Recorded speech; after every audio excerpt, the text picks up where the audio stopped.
All right, back of Mind of Mir. Today's guest is actually be interesting because it's a very, very close friend of ours. It's a family, close friend of mine.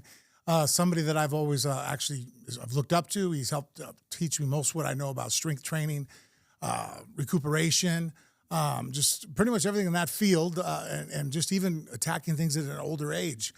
He's definitely blazed the way for me in that way. So today I'd like to introduce Nick Best. Oh, thanks, man. Hi, Nick. It's great to have you on. Yeah, well, here, I got a little bit of a bio for you, so I'll read it out so that way the friends at home that might not be familiar with you, they'll know exactly who you are. Okay. Nick Best, you were born November 6th in 68 in Las Vegas? November 3rd. See, right off the bat, I'm wrong. No, I was born in Illinois. All right, well, renowned American strongman and powerlifter. Did you study exercise physiology at Northern Arizona University? No. Wow. Sonoma State. What is it? Sonoma State. Sonoma State. Wow, I'm glad I did all this. It's amazing what's on there. I know, right? Go through, and then this is like a No, collaboration. we're fixing things. So Did you play football in college at I least? did. I played Okay. football all through college. Okay. And you're playing weight throwing football, right? Like, you were like 215, 210, right? Yeah, I was 220 my senior year of college. 220. The Jesus. All right. defensive end. You told me that in the car. Yeah. I was like, no way. Did you debut in the strongman competition when your first was 2006? My first competition was in 2004. See, there's all kinds of wrong. But I did another one in 2004. Then I did two in 2005 and turned pro. Did 2006, was that your best finish when you had sixth? No, I did IFSA Worlds in 2006. That was my first international show. So I did 3 shows. I turned pro in 2005. Okay. Went through a custody battle with Dylan's mother.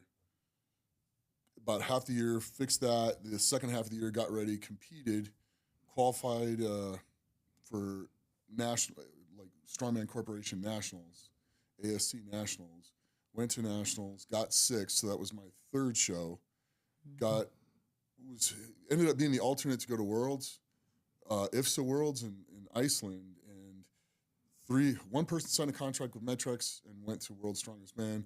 One person blew out his back, and the other one blew out his knee. John Anderson had blown out his knee. Derek Poundstone had hurt his back. So I got to go, and I ended up finishing highest amongst the Americans and setting a world record in Iceland. Oh, so the world record you set in the yoke carry, right? No, that was the Farmer's Walk. Farmer's Walk, that's right. I did say that correctly. I was racing Benedict Magnuson, of all people. No kidding. Yeah, that was pretty cool. That's incredible. I was scared out of my mind because I don't even know if I belong there. Yarno Hams was sitting there teasing me when they were picking the numbers because they got 3 captains like Kukliev, Vasilvis, Druk, and Sladrunas Savickas. And they all got balls and got to pull out of a bowl who's going in their heats. And Yarno's like, well, the yoke in the final is like 915 pounds. You could be able to pick that up? I'm like, yeah, I can squat it. I'll be fine. And I ended up getting 4th that year in the yoke. Made the final. Crazy. Yeah, your ability to pick heavy things up and sprint with it is mind-blowing. Thank you. I've tried to explain that to people because I remember one time we were there lifting at his house, and my friend Zach, who's decently strong for an average person, you were still warming up, and that's how we'd always train with Nick. Nick would, as he's warming up, those that were with him, that's the weight. We would lift the weight he would lift. And then obviously at a certain point, we fall off because Yes. I think the best I ever did was like 880 he had on the yoke, and I maybe took 5 steps with it. And I looked like the wind was blowing. I'm like stepping and shaking and quivering. He's still warming up. He picks it up and sprints with it. And I always tell people, like, hey, don't look at Nick because if you think that's what the weight's going to feel like, it screws you up. Yeah. It does, because you sit there and go, oh, well, he just picked it up and sprinted with it. I mean, I can at least pick it up, right? And then you go to lift it, and then your first attempt, the weight doesn't even move. You go to like, okay, hold on a second. You reposition yourself. You drive again. You sit there and start thinking about shit. Like, okay, what can I do to get this to even pick up off the ground? It does. Just you make it look so easy that it actually screws you up as the next lifter coming in. Thanks. I mean, I appreciate it. Yeah, we did that with the sandbag and carry and drag, too. Oh, yeah. Well, you were working out with the kids for a while. They loved it. Bella, the videos that we were posting, Bella doing the fireman carries and cage, and then the ball, the Atlas stones. The Atlas stones. Yeah. Bella loved those stones. She just was so determined to. She was a natural at it. The first time she did it, she loaded like a 225 stone at 16. Yeah, because she was young. Yeah, she was young when you guys were doing that. You guys were working out a lot with Nick. Pro women at that time were like the highest they were getting to was like 280, 290. Yeah, no, Bella obviously had an aptitude for whatever she wanted to do. Strong. If she wanted just to go ahead and put on weight and go Yeah. strong, she definitely had the the ability to do so.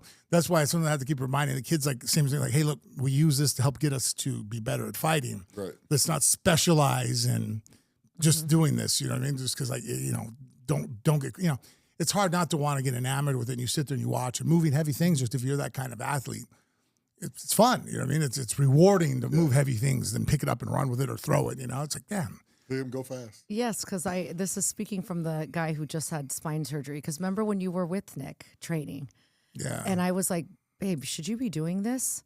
Yeah, he's 10 years older than me, and he's lifting this one. Nick, if I had $1 for every time Frank told me that, he's 10 years older than me.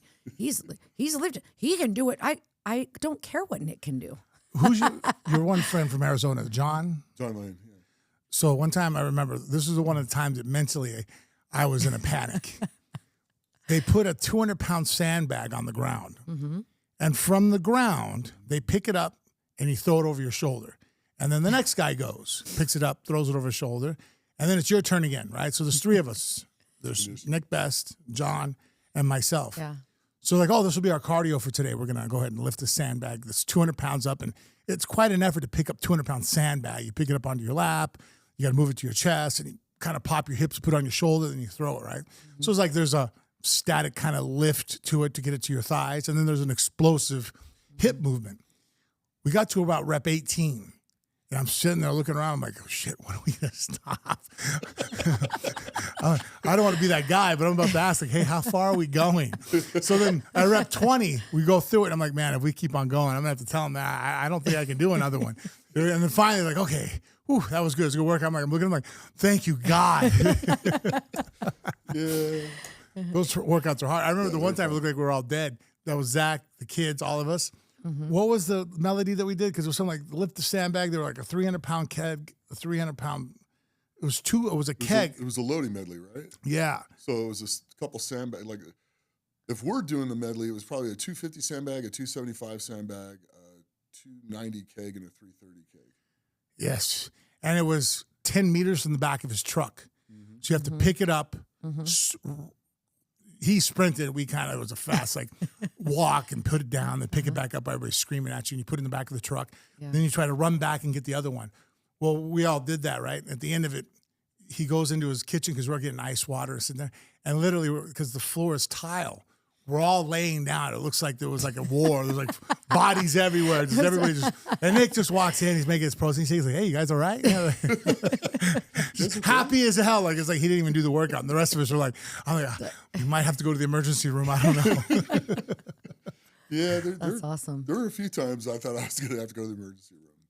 Like when it was really hot during the summer. But the incredible part is that people also don't realize that, like, you don't have a coach. There's no one showing up there to force you to do it. Every one of those workouts, you have training partners come over. You have people that want you, to help, be, camaraderie. But as far as like to push yourself, there's times you're by yourself pushing yourself to these workouts. Still do it. Yeah. Where do you get that drive? Like, what is your motivation? Like when you sit there at the end of the day, because obviously it has to be more than just going to a competition. There's something else that has driven you for strength. One, I love it. I love the process. I love training.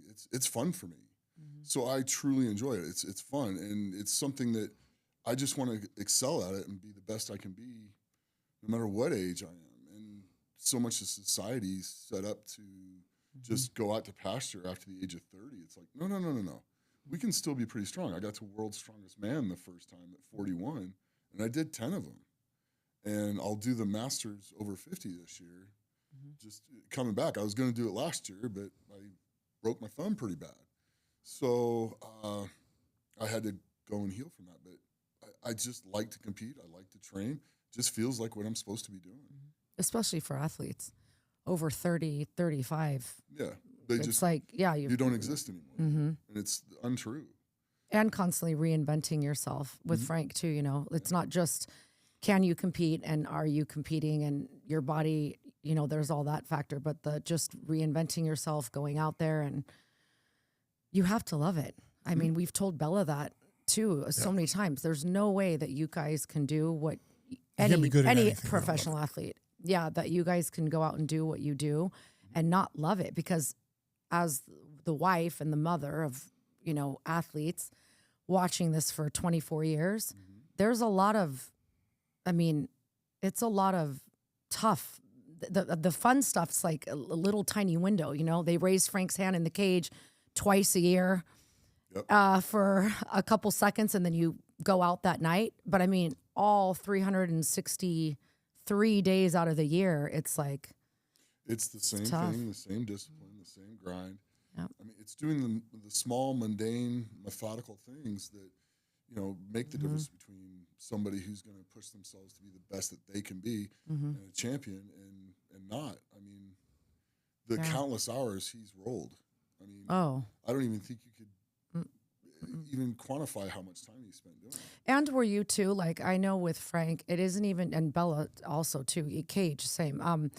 It isn't even just the going to the gym, the dieting, exercise, but it's like when he comes home, it's like the videos, YouTubes, reading the books, he's so immersed in fighting. I'm born and raised in Sacramento, so I was a huge Kings fan, had, season tickets to the Oakland A's. I moved here, got together with Frank, and everyone's like, oh, do you guys watch football? Do you guys watch, a Kings game? And I'm like, I don't have any room for no sport. Nothing else in my life it's all fighting. One thing I love about strongman competitions that I think is very similar to mixed martial arts is in mixed martial arts, when you talk about reinventing yourself, it's like, well, no, there's so many different approaches to get to the top of the mountain, right? So as I get older, it's like, you're right, my resting heart rate, my cardio at 45 can't be what it was at 25. That's just biology, right? But my strength actually has been improving. My grip strength has increased incredibly over the years. So even when I train and roll or I spar, it's like, I just have to make adjustments for where my strengths are and where my strengths are not going to be, where I'm going to loosen up at here, where I'll tighten up there, where I have more aptitude in one area. Whereas in strongman, it's the same thing. You guys can attack the event, and how you attack it is different for each individual, where their strength lies, where I'm faster and lighter here, more dexterity here, but the other guy is, okay, my static strength or his explosive strength, whatever may be the case.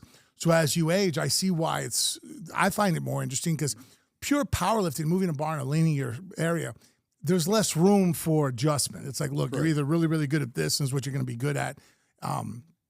Whereas lifting something up and running with you, like, well, this guy can take more steps. This guy can take fewer steps, but he's going to go ahead and lift more weight. He's going to attack the heaviest area first. That area, do you agree with this? That's where the psychological or just the strategy part is so interesting. The strategy part's where everything is. When you're doing a loading medley, how to grab the thing and take as few steps and movements as possible to find the most efficient way to pick it up, and then to find the way to accelerate with it the fastest. I don't think people know that. Yeah, I've seen it with the shield especially. I remember one time we were picking up the shield, and there's different approaches. You see guys do different grips with their hands. Some guys load it onto their belt. Some guys try to load it to their chest. What are some different approaches? Like, for example, that'd be a good one to explain to everybody at home, like why there's a difference in how guys attack it. So like the Ipsis shield's built very odd. Right. How heavy is it? It's 402 pounds. So it's like a big metal plate, basically. But it's for top heavy. Oh, I didn't realize There's that. a foot on the bottom that goes out this way, and then it comes up, and then it comes. There's like a circle, and it's got a thing here and a thing here. Little cross thing sticking out, and it's super awkward, and it's top heavy. So if picking it up right, it wants to dump out of your hands. So it wants to lean forward. Yeah. So you figure out a way to get a hold of it in the front and get a hold of it in the side, but the thumb's over on this side, this forearm's catching the one of the arms on this side as you pick it up so it can't drop forwards. You pop it up, you set it on your knees, you put your knees together as you're popping it up, and then set it on your knees, and then sit down into it, and then rub your hands around the bottom, holding it with your chin, interlock your fingers, grab the skin, and then go like this, and as you pick it up, they straighten out. It's crazy. And then once it's straightened out, you just hold it as long as you can, and you just pick it up and run. You just move as fast as you can, but it's top heavy, but you still want to get it slightly leaning forwards because that'll make it easy to go. Guys that pull it up and pull it back on their chest, they're going to be able to go for a little while, but their hamstrings and glutes are going to just instantly be on fire, and they're only going to get like half the distance they could probably get if they were able to stay upright more. That's so interesting. Yeah, right. Now, even though you guys are all competing against each other, how much is there of after you go, you come back and share a tip, or you say something like, hey, don't forget about this or remember this. Do you guys give each other cues at all? Yeah, some of the guys like actually train together. So they'll do that. And then some of the guys, they won't say anything while you're doing it. And they come up afterwards and go, hey, man, try it this way next time. You'll be a lot more successful. But thanks for the payday. And so, but they'll still come over and tell you at some point how to fix it and how to do it. So it's camaraderie is good. Yeah, well, yeah, because the older guys push it into the younger guys. Because when we were when I first did World's Strongest Man, they didn't allow anybody back there. No wives, no coaches, nobody, unless we were injured. And then they could come back and sit there with us and then get us out of there. But other than that, so we all had to help each other. If we were doing something where we had to put deadlift suits on, we all helped each other putting on the deadlift suits. If somebody needed water, we got them their water. We had 2 girls back there that were great for the television companies as far as PAs go. But they didn't know a thing about Strongman, nor did they care. They just, what am I supposed to do? And their concern was to make sure that we were where we were supposed to be when they started the contest. That's it. That's crazy. Now, when that being said, sitting back there watching, how much does injury ever play into your mind? I mean, you sit there, I know my experience. There's times where I've sat in the back locker room and you sit there and you look and you watch, a broken shin or a bad knockout. You're like, damn. Yeah. And I won't lie to you if it kind of gets in your mind a little bit. I look at it for a second and go, shit, that's right. It kind of brings you back to reality. Like, that's a possibility. And then you shake it off and you keep on going. Is it the same for you guys? You sit there and what's the worst injury you've ever seen there? I've seen someone run with a car and their leg snap. And when you say snap, you mean full backwards? Like, snap. Their shin, her shin snapped. No shit. And it was just like, her foot slid. Then when it caught, the moment it caught it, it popped it.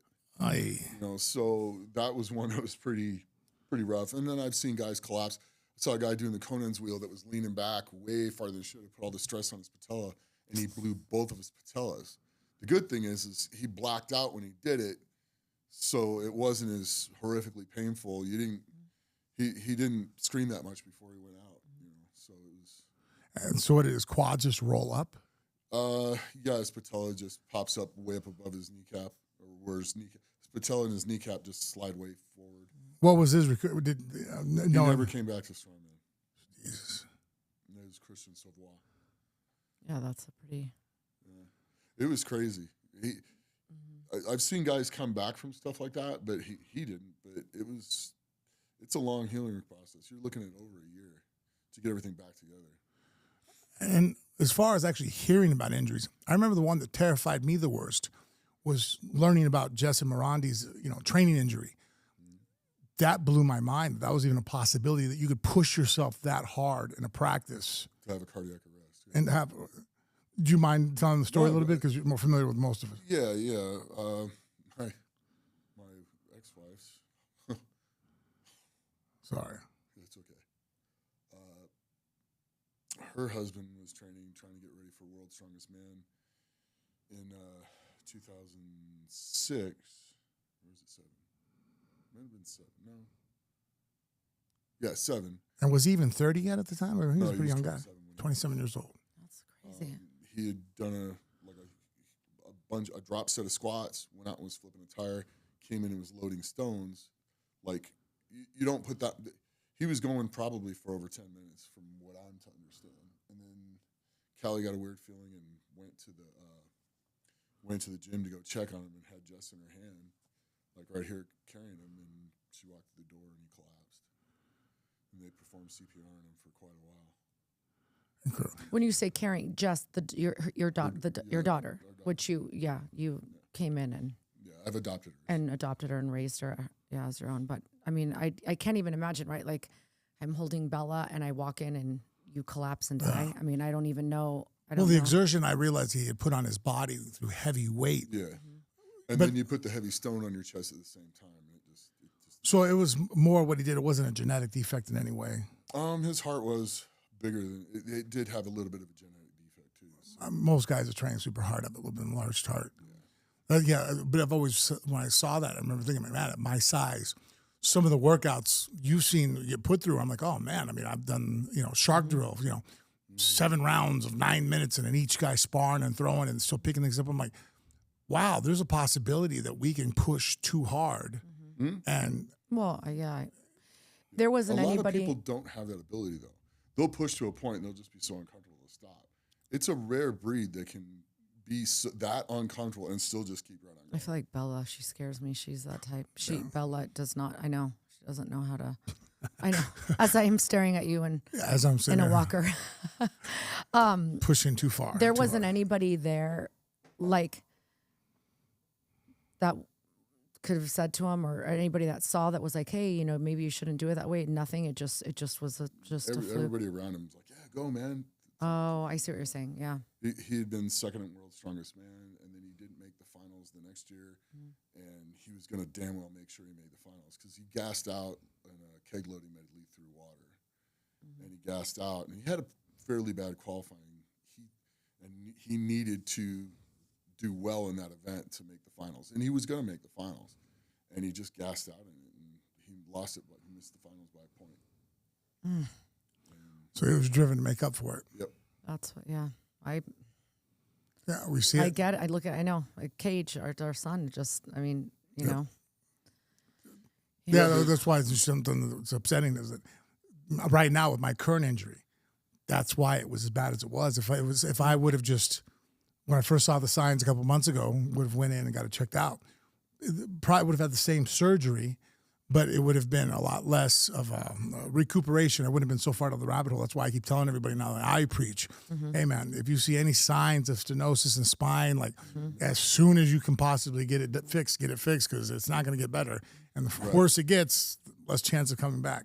But I think what people don't understand too is that you guys are so used to, number one, always being in pain, some kind of pain. And then two, pushing through it. So, I mean, do you go to the doctor anytime you're in pain? You know, I remember when you and I went in, you know, with Dr. Seward, and he's just like, you know, why didn't you come in? It's like, because I'm always in pain. Yeah. I'm always hurting. The numbness, though, I should have identified. When I felt numb, that's when I should have been like, all right, that's weird. Both legs being numb, you know, like I should have. Yeah, when you started saying that, you were like, I just feel like it's something. It's more than my knees. There's something wrong. I feel weird. My legs feel heavy. You kept saying how heavy they felt, but I mean, now we know, you know. So I don't know. Even when I tell the story, I feel stupid. Yeah, any numbness, anything, just, you know. But no, you don't have to feel stupid. It's just like the signs. You guys, you're used to pushing through things. I mean, you can't stop every time an injury is keeping you from something. How do you compete? I mean, most fighters that are fighting are in pain, right? Like, I don't even know who's like, is there a single fighter that's fighting without being What do you in think is pain? your worst injury that you competed with? Oh, jeez. I've competed with a torn bicep. Which, I mean, for doing a strongman competition, I mean, everything you guys, any lift or carry exercise. When I was going to Australia in 2012, we were getting ready to do a hip lift, and the world record was like 2,300 pounds. And I remember I was in the street training with like 2,000. I figured out how to rig it up, and I set the belt too high, and I lifted it off. It was like 2,000 pounds. I lifted it off. I had the belt too high, and it cracked my L4 in 2 places and my L5 in 1 place. And it was 3 weeks out of the contest, and I could barely get out of bed and stuff. And I went in to see the doctor, and he x-rayed it. He's like, yeah, you got 2 stress fractures here and another one right there. I'm like, oh. He goes, but you know, you'll probably be fine. He goes, but when you're done with this, take a month off. I was like, okay, because he knew I was going to go. So he didn't even bother telling me not to go. Most of the guys I work just- with. And Yeah, I broke the world record. I did 2,531 pounds. It's amazing. But did you take the month off? I did. I did. There you go. See? You did take I did take the month off from like yoke, all the heavy stuff that's going to impact my Right. life. I didn't squat for a month. I didn't deadlift for a month. I didn't do yoke or farmers, but I did stuff, but things that weren't going to put a heavy impact. That was You didn't always our load it thing. up. No. That was always our thing. 30 days. I remember after fights, I would say just 30 days, and you would want to instantly, especially even fights that Frank won, but he'd want to get back in the gym, like work through it in his mind, like how I could have done this or what have I done that, and I was like, we need to just 30 days, like just to reset, you know. And every time we would do that, after the 30 days, he's like, okay, yeah, thank you for making me do that, because yeah, you can just, I feel like you see things Systematic more clearly. fatigue is something I didn't quite understand that I do now, that I'm very big with the kids too. They're like, hey guys, you need to take off time. Just because you're not sore anymore doesn't mean, there's a difference between your body and then your mind. And your Well, the mental. Your mind and then your connective tissue. Connective tissue heals 3 times slower than your muscle. Oh, I never realized that. I didn't know Most that. people don't. Nobody's really talking about it, and I've just started kind of talking about it. There was a show on Elite Lifts and a podcast, and Dr. Mike went on, and there was another female doctor there, and again I forget her name. One of these days I'll go back and see her name, and that way this is the 3rd time I've told this story. But they were talking about, if you tear the muscle, it takes about 2 months for it to heal, but if you tear a tendon and they reattach it takes about 6 months to heal because the blood flows less and all this other stuff. I'm like, you're right there, guys. You're right there. Connect the dots. If muscle heals in 2 days, your tendons heal in 6 days. If you're over 35, they heal in 7. And if you're over 45, they heal in 8. Muscle doesn't atrophy till the 10th day, so you're not going to get smaller. Take your rest. That's good. That's I'm awesome. I'm That's on an good to 8-day know. training cycle now. So I'm like every other day. So I have a leg day, which you know what that's like. Yeah. And then I have a shoulder day because I'm really concentrating on my overhead pressing. A back day where I train my lats and my biceps and stuff. And then I have a chest and triceps day. And then I get a little bit of legs in there, a little bit of calves and a little bit of abs in there and stuff like that as well. But I get my rest. So you don't hit That's it so again good. hard for 8 days on 8 that days. on that movement. Correct. That's so good to know, huh? Yeah. And then I rotate it too a little bit, which 1 week I'll pull reps, the next week I'll pull heavy, the week after that I do stuff to fire off my CNS. So the block pulls. Remember Right. I used to do block pulls? That's CNS work. Rep work is cardiac. Which I think is important for everybody, even though they don't do any competitive type of training. I've talked to you about that. I think a lot of people when they go to the gym forget about that as we age. The CNS, the central nervous system. That's why I'm big on us doing jumps. Hey, just jump onto the box. Just every now and then we just got to explosive. Jump up, but step down.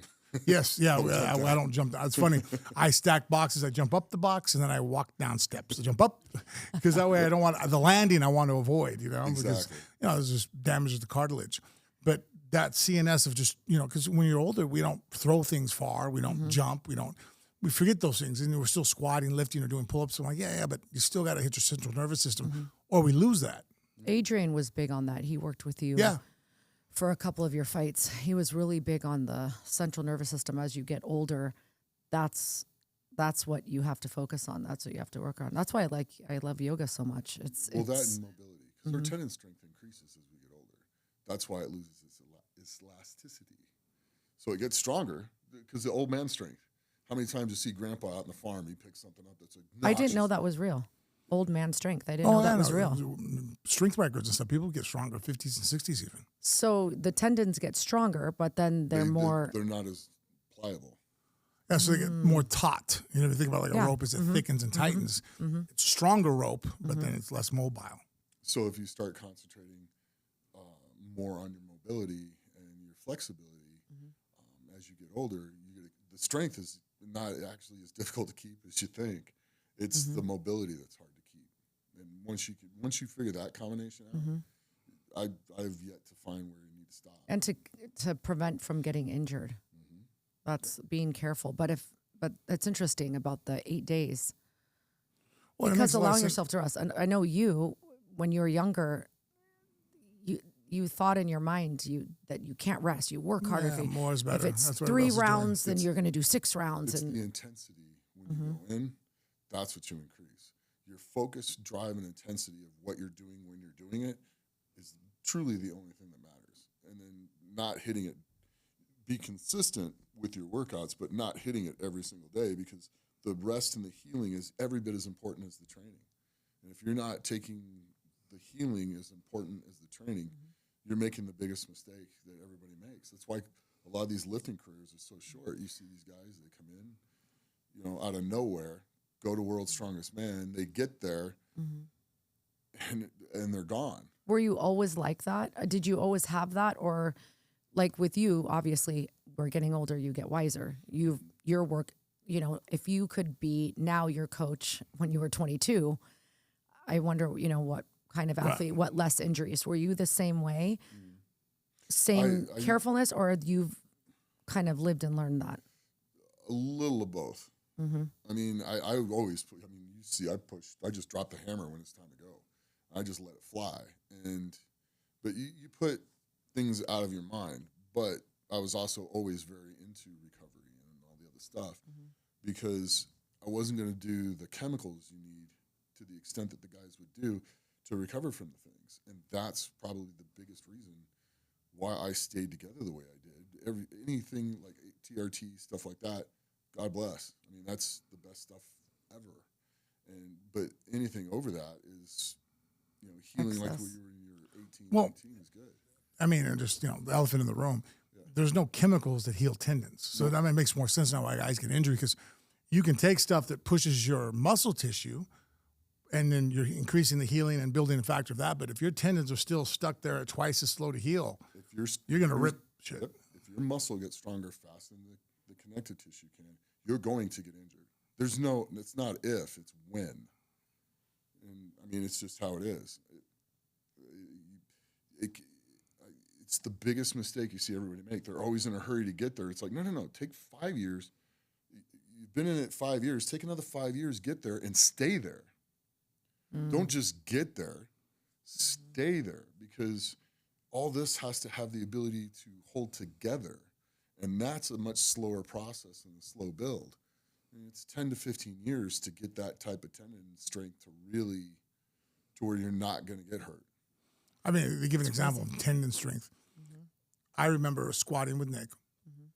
I don't even think you could break parallel until 500 pounds was on his back. Meaning that as we're warming up, you know, where there's 3 plates, 4 plates, Nick's not squatting below parallel. Like if it was a competition, they wouldn't call it, because it's like that's not enough weight to make his tendons force them in the down stretch motion.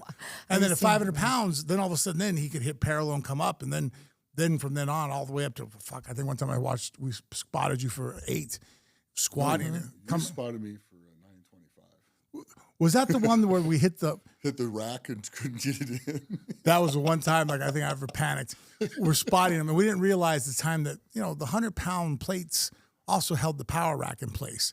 But he's squatting 925, so there's no plates on the rack now.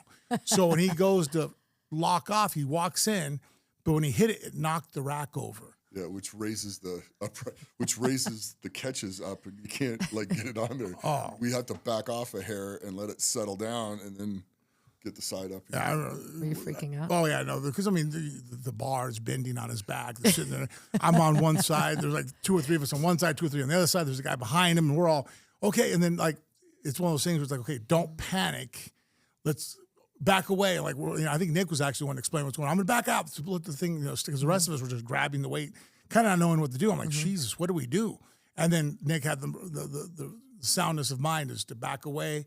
Then the rack reset down, which lowered the rack, the hooks, so he could properly place it down. But knowing to walk in softly, which is not normally how you do it anyways. When you're supposed to walk forward, so you hear click, and you're not looking for it. You walk in, it hits the bars, and then you know to drop. Yeah.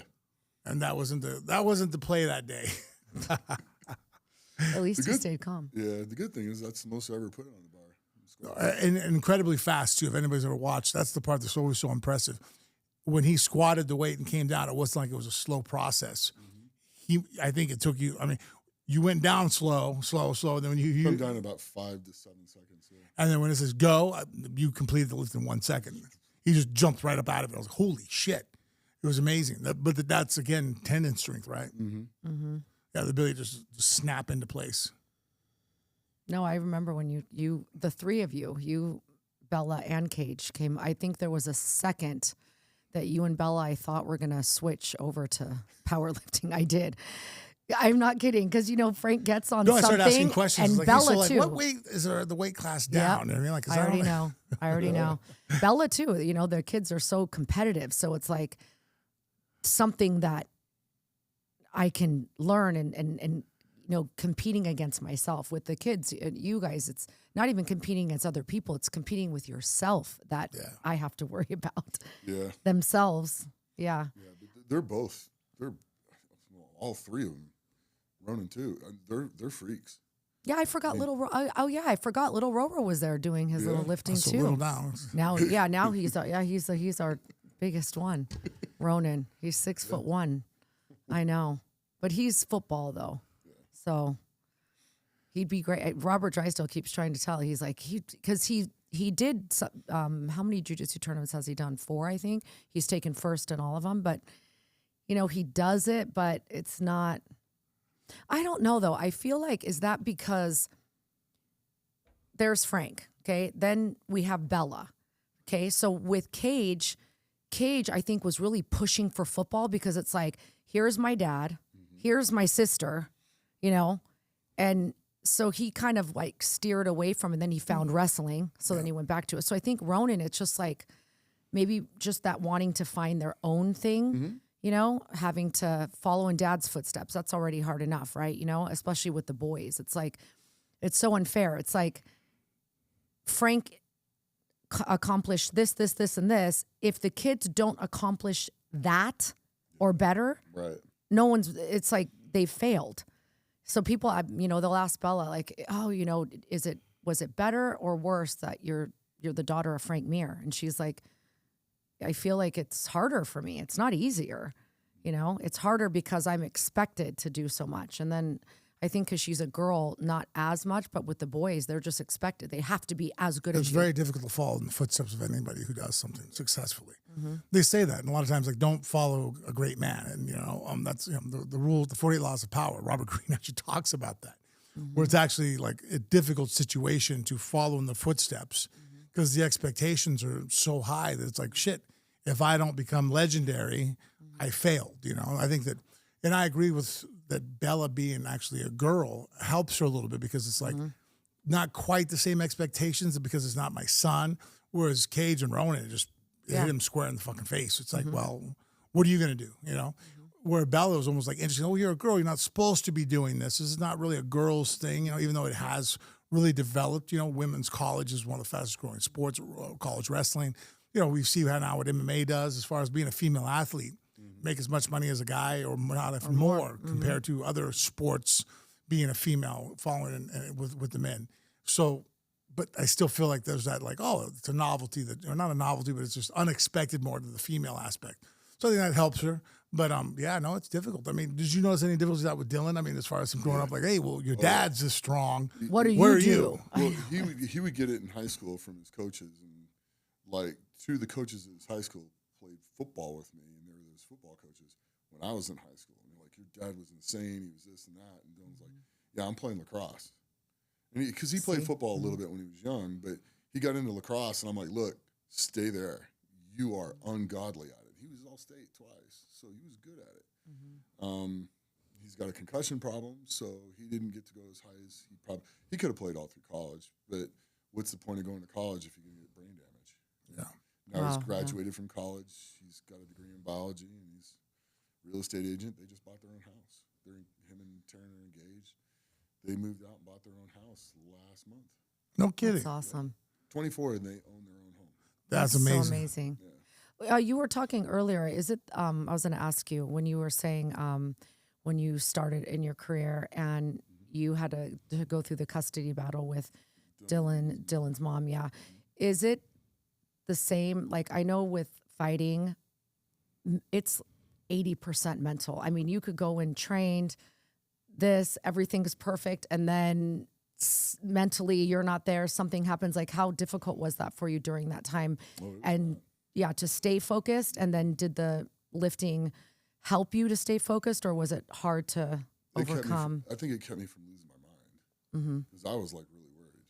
But I'd already had primary custody at that time, and I'd moved out to Overton and bought 2.5 acres from my parents. And I don't think, I think his mother was afraid I was going to put him in school out there, and didn't want me to do that. So the moment I agreed, we got to the court stuff, and I agreed to move back into Las Vegas, everything went away. That was the end of it. So, and I still stayed as primary and everything else. And then about, when he was in like 7th grade, she moved to Chicago to be with the guy that she's still with now. And then I had sole custody at that point, so that was great. Okay, good. So yeah, I know. Yeah, I wasn't asked that because with fighting, it's. I mean, Yeah, it'll mess your head up bad. yeah, we've had friends, that have gone through divorces like right before they have fights scheduled, and it's just you can see it in them, when they're fighting. Like it's just their head's just not there. Their focus isn't there. The person they love and care for doesn't want to be with them anymore. So yeah, And especially when there's kids involved too in the custody. and And that just multiplies it by 10. yeah, it's hard to focus. Because how is the situation right now with you, Callie, and with Jesse? Because I mean, that has to be a strange. It's being treated like it's funny. You're somebody's step parent their whole life, but then I've seen it time after time. Then a divorce occurs. It's like, well, no, you don't have the same rights. The other person doesn't feel. I do because I adopted her, so she's my daughter. Legally, she is my daughter too. So we have joint custody and stuff like that. So that part's okay. It's just it's hard on her.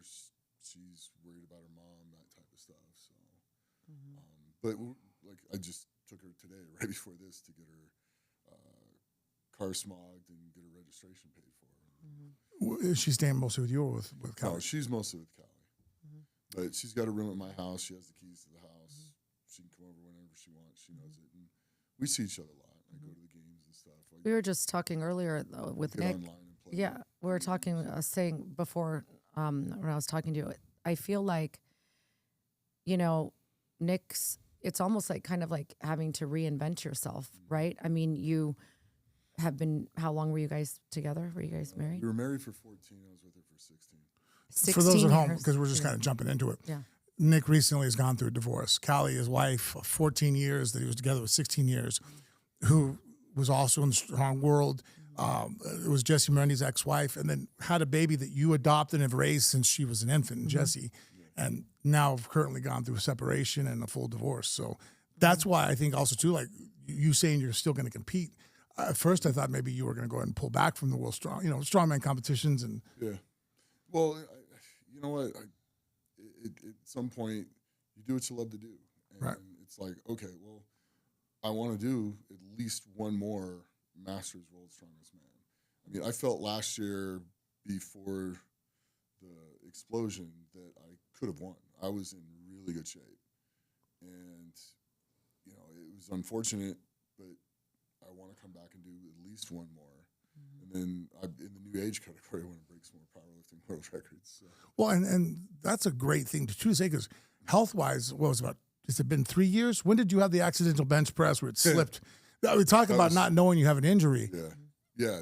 I got very lucky actually having a lifting accident and dropping the bar on my chest. It was October 12th, 2022 when I dropped the bar on my chest and I had to go to the hospital to make sure I didn't have internal bleeding.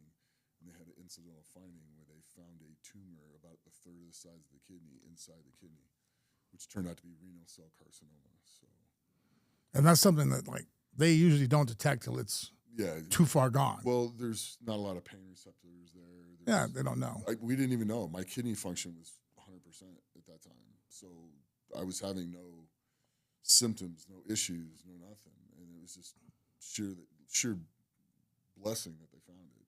I wouldn't be here today if they wouldn't have found it. I'd already been dead by now. That's luck. I mean, right? Like, Yeah, no, it's someone's looking out for me. So Talk about lucky, right? Because if that bar hadn't slipped and hit you in the chest, which Yeah.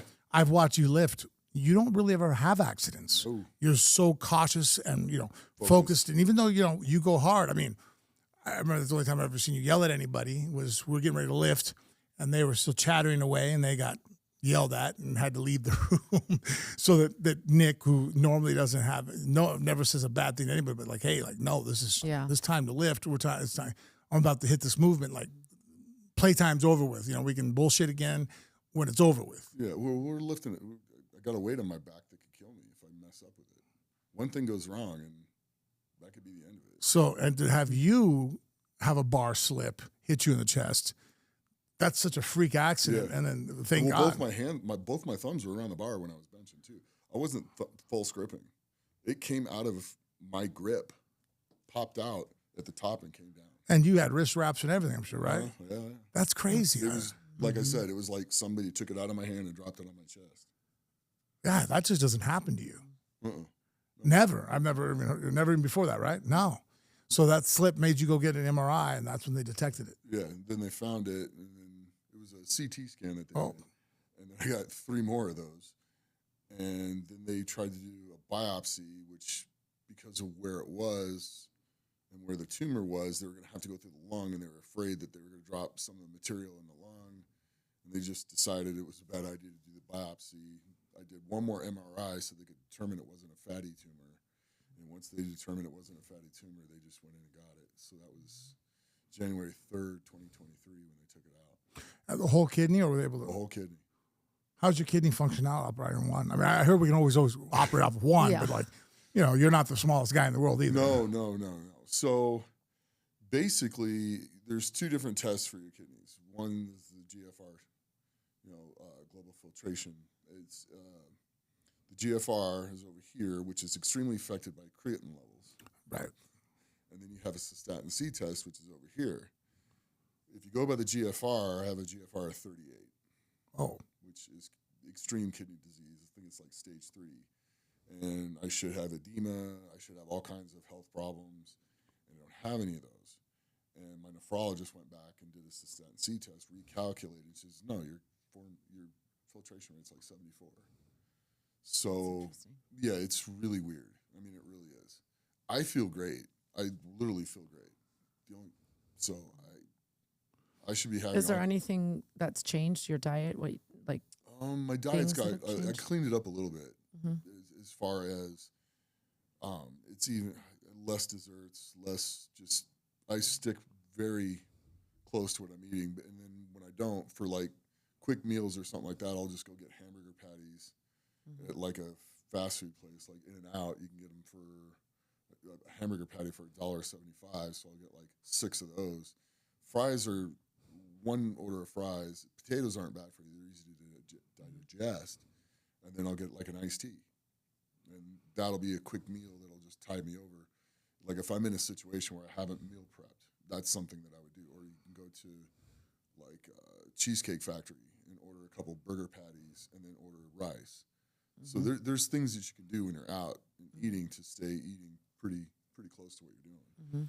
But there's many things that you're like that on. You're kind of almost an anomaly, more so than anybody ever met. We talk about, like, when we talked about the spine, we're like, well, where's your back at? You're like, oh, my lumbar is already fused together. Yeah, it hasn't moved. It doesn't move. I know. The 4, 5, and the sacrum are naturally fused. But we've already established we're not. We don't go off of Nick. You're not. We're not going off of Nick, and you're not Nick. Because he did tell me that too. He's like, well, Nick had his back's fused. I mean, Yeah, well, so the doctor that I went to originally when I cracked the vertebrae, I went to a couple years later, and he took an X-ray of it, and he goes, "There's just enough room for the nerves to come out on all these, and you're just it's healed. It doesn't move, and it's healed, and you're not experiencing any pain from them." thank God the neurosurgeons that you talk to, they're like, Well, be when done fighting. Yeah, no. mine crushed and stopped the nerve, so a little different situation. His fuses, and like he said, like, I mean, that's an anomaly. Here it fuses and does naturally what the surgery can do, but with enough room for the nerves to come through the facets on the side and getting nose to stenosis. It's like, well, shit, like that's the It's like ideal best case scenario. situation. Yeah, Like, luck. Yeah. yeah, we blessings. talked about knees, lower back. Like, well, how where's the cartilage here on the, like, what do your knees look like? Knees aren't too bad. Knees really aren't too bad. I've been very. Have you had knee replacements? I'll have to have a hip replacement at some point. That's My That's- right hip is rough, but but now I'm kind of forcing it to do things that it didn't want to do, and I've had a couple things like, I don't know, like almost like a clunk, and then all of a sudden I got a lot more range of motion. All of a sudden I'm like, happens to you all the time. I know. yeah, I was like, all right, Yeah. cool, and then all of a sudden, like now I'm just getting to where I can hit the hole in the squats again. Something popped and just lined up in the right spot. And I've been like at work when I go because I work at the range 702. Yeah. It's so much fun. If you want to get good at shooting guns, go work at a gun range. Mm-hmm. You get free ammo. You get the best training you could possibly get. Well, frequency. I always tell everybody, the more times you do something, the better you're going to be at it. Yeah. And I shoot a lot when I'm there, so it's pretty cool. But Yeah, that's awesome. we got to sit on trap and watch people shoot, make sure they're safe, an hour at a time. Well, if I'm sitting on trap, I just start stretching. You know, I try to stretch going this way. I've gone from like barely being able to put my feet out to now I'm about, I don't know, I'm probably about a foot and a half from getting to do the side splits, which is great. Frequency, man. Yeah. I know it's. I do that 5 days a week when I'm at work. I won't do it when I'm at home, but I'm bored. I just sit there and I got these slippery shoes that'll just keep letting me slide out. So as I release the muscle and just kind of like sit there and slide, and I'll hold it for like 2 minutes. I'm laughing. I'm not laughing at you. I'm just laughing because Frank is. You're the same way when you were doing at the Chris Angel show, and he brought his straps and so when he's standing there, he's stretching, doing. You had a whole workout. Well, yeah, that's why I had a whole movement of sitting in a deep squat Yes. as much as possible. Yeah. I tried to make it to where my heels are flat. We actually had this argument. So I'm sitting at the edge of the bed and I'm holding on, trying to squat down and keep my heels on the mat or on the rug. I always call it a mat. And Jennifer's like, why are you, what's the big deal? I'm like, well, I'm trying to sit all the way down. She's like what? And she jumps out of the bed. And Jen can do a full like Asian Slavic squat. Well, I garden that way. And she sits like that for hours at a time gardening. I never really even thought about it. And she squats down like, Jennifer, like most Americans can't do that. No. She's like, no, they can't. So we'll go around and people that are at like, they'll like show them how far can you squat down. And sure enough, I don't think we've met anybody yet that can squat and keep their heels on the ground and put their butt on the back of their calves and sit like that for any length of time. Yeah, I didn't. I just do. She didn't know that when was I hard. Garden. I didn't need. Yeah, and we did. I was like, everybody can do that. I said you probably can't do it because you're too big, but I bet you everybody can do that. We haven't found anybody yet that's been able to do it. It's very uncommon until you go to China. Yeah, you Well, go. but I garden that way. So sit there forever. I mean, I sit there for. Yeah, I mean, I'm trimming all my doing all my while she's stuff. doing her work. So Yeah. So that's what the future holds for you right now. You're going to go and train. When is the next the 50+ strongman competition? That's going to be in the middle of November. Where So, at? We don't know yet. Oh, okay. They haven't told us yet. I'd love to go. If you want to, I've never- We've we've been never- invited many times. It always never works out for Yeah, us. I would love to go. That would be awesome. That'd be Gotta watch amazing. I might do a powerlifting meet here too in the first week of June. So we'll see. About that too. Here in Vegas? Oh yeah, Bella comes home, so the kids they'd love to go to that Yeah, just we'll make to sure we watch go. Nick. Yeah. I'm gonna over the next probably 2-3 weeks. I'm gonna take my squats up because I'm hitting 600 like, and it feels like nothing. So I'm gonna probably take it up. I'll go 660, 715. If I can get 715 to 740, 750 maybe in the next few weeks, then I will definitely do the one here in June. I'll scale back, start my training cycle, and go into that. I'm glad because after divorce and you've been with somebody for that long, you and I are struggling with just the kids leaving and going home, having to like, what do we do? You're a parent, you're taking care of kids. Different With Nick, transitions of it's life. even you imagine it's his family. I mean, can't imagine. Yeah, it's your family. It's you come home, you make plans. Like everything you do is with the thought process of your family in mind. So to not have that, just as you're in your corner, as you're, you know what I mean. It would just be an adjustment. So I'm happy that you. Yeah, it's a lot to go through when you're not seeing him every day. So now I try to talk to him every day, or I get online and play video games with him every day. I see Jess as much as I can see her, and then Dylan's he's a grown adult. He's off kind of doing his thing. Yeah, You lose boys. I see that now as I'm getting older. Well, I think when they have kids, when you become a grandparent, then I think that it comes back full circle. Like after high school, college, they kind of go do their own thing. Right. And then when they like settle down, get married, have babies, then it's like, go to grandpa's house, go to grandma's house, Yeah, he's getting married next June. That's so awesome. Wants to go to Italy. They're going to go to Italy, so they're going to go to Tuscany, I think. To get married or just to go? To get married. Oh, Oh my- not just the really? honeymoon to get married. Right. That's beautiful. Yeah, so I Wow. was like, sweet. That'll be fun. He's like, really? I'm like, yeah, I'm looking forward to that. Let's go. Yeah, that's awesome. That is awesome. So if those at home, though, how can anybody follow you or watch you? I'm Nick Best Strongman on pretty much every media outlet: TikTok, Facebook, Instagram, YouTube. And you're big on playing video games online. Like people can. Yeah, I know. I might get a Twitch thing, so we'll see. If you do, you got to let me know. That'd be awesome because he's much. I mean, like I'm like, you what? You doing what? He goes, oh yeah, I'm playing video games. And the kids tell me they'll play with Nick. I'm like, no shit, that's awesome. Well, it's fun. It's something I can do with the kids, and plus I just like to do it. It's a good way to. I'm dyslexic, so reading is not a lot of fun for me. So I'll take information in through, the TV, and then just to kill time to keep from doing things I'm not supposed to, I'll just sit there and play video games. Phenomenal. That's awesome. Keeps me in trouble. Dude, it was awesome talking, having you on again. Like, hopefully, hey, after you compete and stuff, we'll have to make sure we get you back on. See how you did. Oh, yeah. definitely. Yeah. He can talk about his world record. Yeah. Phenomenal. So, Yeah, hey, thank you so so that was our much. time with Nick. So great having you, man. Really awesome. It was great catching up with you, It man. is. Thank It's you. great to see you guys. I was trying to think, when did you guys, how long we know Nick? When did you met him first, obviously. How long? Met Like, at a Walmart for Coors Light. You were doing a promotion for Coors Light at Walmart. it had to be in a UFC event.